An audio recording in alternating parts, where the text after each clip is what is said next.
ఈరోజు మా ఇంట్లో పొంగల్ చేస్తున్నాను అనమాట. అందుకోసమని పెసరపప్పు బియ్యం అయితే ఈ విధంగా హాఫ్ అన్ అవర్ ముందు 2 సార్లు శుభ్రంగా కడిగి నానబెట్టుకున్నాను. నేనైతే ఈ గ్లాస్తో తీసుకున్నానండి, 1.5 గ్లాసు. కాబట్టి నేను ఆల్రెడీ కుక్కర్ అయితే హీట్ పెట్టుకున్నాను. ఇప్పుడు ఆయిల్ వేసుకోవాలి. ఇప్పుడండి ఆయిల్ వేసుకుంటున్నాను. దేంతో చూడండి, దేంతో 1.5 వేసుకుంటానండి, సరిపోతుంది. కాస్త తక్కువే వేసుకుంటేనే బాగుంటుంది. చూడండి ఈ విధంగా ఆయిల్ వేసుకున్నాను కదా. ఆయిల్ హీట్ ఎక్కే లోపల నేనైతే చూడండి ఎండుమిర్చి, కరివేపాకు, జీలకర్ర, ఆవాలు, అదేవిధంగా జీడిపప్పు, మిరియాలు, ఒక పచ్చిమిర్చి ఈ విధంగా కట్ చేసి పెట్టుకున్నాను. అదేవిధంగా చిన్నగా కట్ చేసుకున్న అల్లం తురుము అనమాట. ఈ విధంగా రెడీ చేసుకున్నా. ఇప్పుడు కాస్త ఆయిల్ హీట్ ఎక్కింది కదా, కాబట్టి ఇప్పుడైతే నేను ఈ జీలకర్ర, ఆవాలు, తర్వాత ఎండుమిరపకాయలు అన్నీ కూడా ఇందులోకైతే వేస్తున్నానండి. ఇప్పుడు ఇది కాస్త ఫ్రై అయ్యేంత వరకు కూడా మనం ఫ్రై చేసుకోవాలి. ఇది కాస్త ఫ్రై అయిన తర్వాత మిగతా ఇంగ్రీడియంట్స్ అయితే మనం వేసుకోవాలన్నమాట. చూడండి కాస్త పోపు ఎర్రగా అయిపోయింది కదా, కాబట్టి నేనైతే ఇప్పుడు జీడిపప్పు, అల్లం తురుము, పచ్చిమిర్చి, మిరియాలు ఇవన్నీ కూడా వేస్తున్నానండి. మిరియాలు అయితే కొంచెం తక్కువ వేసాను అనిపిస్తుంది కదా, ఎందుకంటే మా పిల్లలు అవి కొంచెం కారంగా ఉంటాయి కాబట్టి ఏర్ పక్కన పెట్టేస్తారనమాట. కాబట్టి చూడండి ఇది కాస్త ఫ్రై అయ్యాలి. ఈ లోపల నేనేం చేస్తానంటే నానబెట్టుకున్నాం కదా బియ్యము, ఈ బియ్యంలో ఉన్న వాటర్ అంతా కూడా వంపేసుకున్నాము.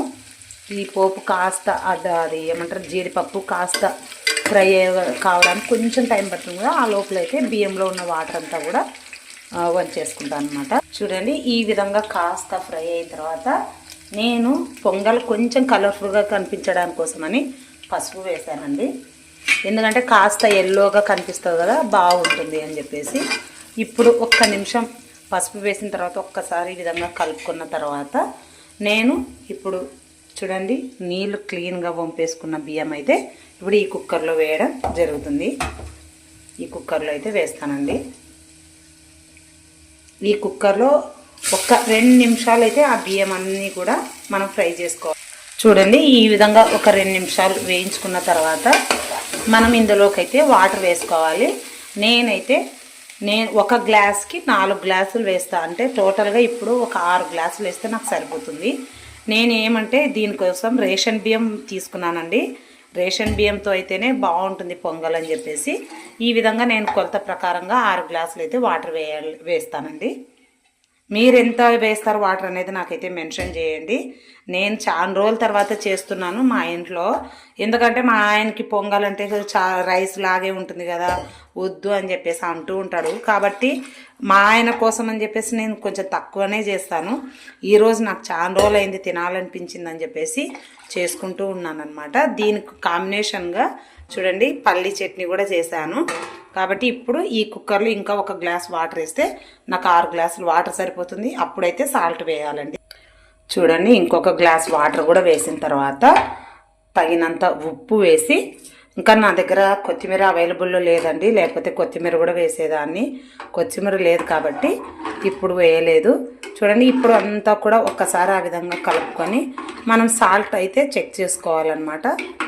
ఈ విధంగా అంతా ఒకసారి కలిపే లోపల ఆల్రెడీ ఉప్పు అయితే కరిగిపోతుంది కదా. ఇప్పుడు మనం కరెక్ట్గా సాల్ట్ చెక్ చేసుకొని విజిల్ అయితే పెట్టేసుకోవాలి. చూడండి ఈ విధంగా ఒక్కసారి నేనైతే సాల్ట్ చెక్ చేసుకున్నా సరిపోయింది.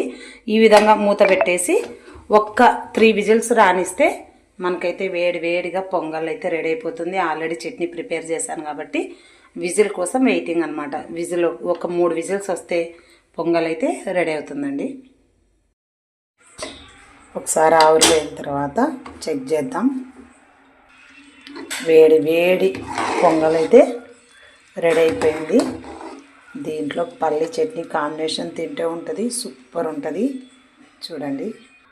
చూడండి వేడిగా పల్లి చట్నీ పొంగల్ ఈ విధంగా అయితే మా ఇంట్లో ఈరోజు తినేస్తున్నాం. మీకు ఎంతమందికి పొంగల్ అంటే ఇష్టమో, మీరు ఏ విధంగా చేస్తారో నాకైతే కామెంట్ చేయండి. నచ్చితే లైక్ చేయండి, షేర్ చేయండి. Bye friends.